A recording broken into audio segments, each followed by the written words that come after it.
ओम सुपर्णास्तृप्यन्ताम् ओम भूतानि तृप्यन्ताम् ओम पशवस्तृप्यन्ताम् ओम वनस्पतयस्तृप्यन्ताम् ओम ओषधयस्तृप्यन्ताम् ओम भूतग्रामश्चतुर्विधस्तृप्यताम्। अब दिवस में भी समय कौन सा लेना है उसे कुतब कहते हैं। देखिए, श्राद्ध में कुछ बातें अनिवार्य रूप से देखनी चाहिए और कुछ क्रमशः इससे बड़ा फल, इससे बड़ा फल, इससे बड़ा फल, वो भी देखना चाहिए। एक तो कुतब, कुतब क्या है? श्राद्ध के भोजन का समय। आजकल लोगों को जब समय मिलता है तब श्राद्ध दिन में कर लेते हैं। कुछ लोग सुबह उठकर 9 बजे श्राद्ध कर लेते हैं, हमको 10 बजे ऑफिस जाना है, तो सुबह 9 बजे थाली लगा ली और श्राद्ध हो गया। कुछ लोग शाम को 4-5 बजे तक भोजन बनाते रहते हैं और शाम को 4-5 बजे भोजन करते हैं, सब बैठकर मिलकर साथ में या मेहमानों को बुलाकर। ये भी गलत है। शास्त्र क्या कहता है? शास्त्र कहता है कुतब के समय में ही श्राद्ध करना चाहिए। ये कुतब अनिवार्य अंग है। श्राद्ध के जो 4 मुख्य अंग बताए उसमें एक बात है कुतब। कुतब शब्द का क्या अर्थ लेना है आपको? प्रातः काल में सुबह उठने के बाद आज के समय के हिसाब से 11:36 से लेकर 12:24 तक का जो समय है वो कुतब का समय है। अर्थात श्राद्ध करना हो तो श्राद्ध का भोजन जिस ब्राह्मण को करवा रहे हैं अथवा पिंडदान कर रहे हैं अथवा स्वधा से अग्नि का होम कर रहे हैं तो उसके लिए उत्तम समय कुतब का समय 11:36 से लेकर 12:24 तक है। उसी समय श्राद्ध का नियम पालन होना चाहिए और श्राद्ध करना चाहिए। दूसरी बात, कुतब के साथ जैसे ब्राह्मण भोजन के लिए संघ कहा है वैसे ही कहा है दोहित्र को भोजन करवाएं।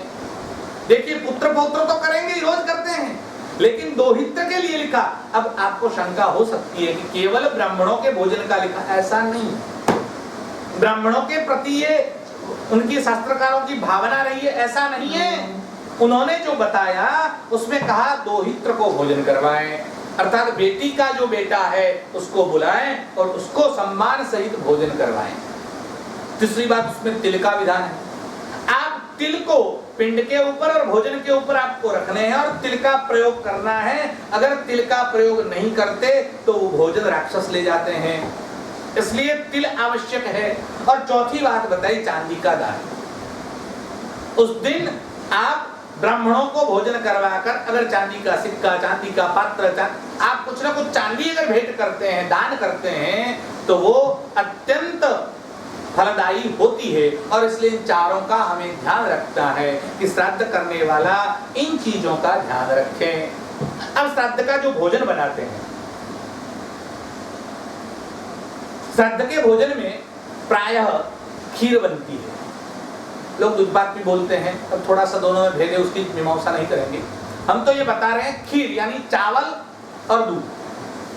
शास्त्रकारों ने, मीमांसकों ने, व्याख्याकारों ने ये बात बताई कि पितृलोक में जो चीज आपको भेजनी है वो अगर कन्वर्ट करनी है, उसको एक में से दूसरे में परिवर्तित करना है तो सफेद वस्तु अगर खिलाई जाए तो वो जल्दी कन्वर्ट होती है।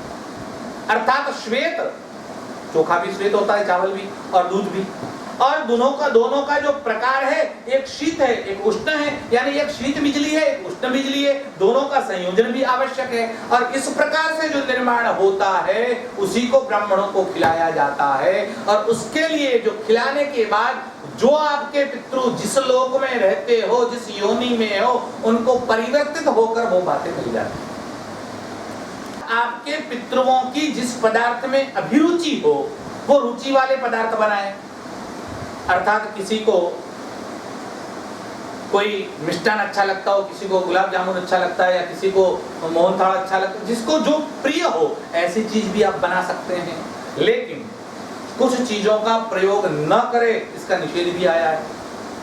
जैसे गोल लौकी आती है, जिसे हमारे यहाँ गुजराती में टिंडसा बोलते हैं, उसकी सब्जी का श्राद्ध में निषेध है।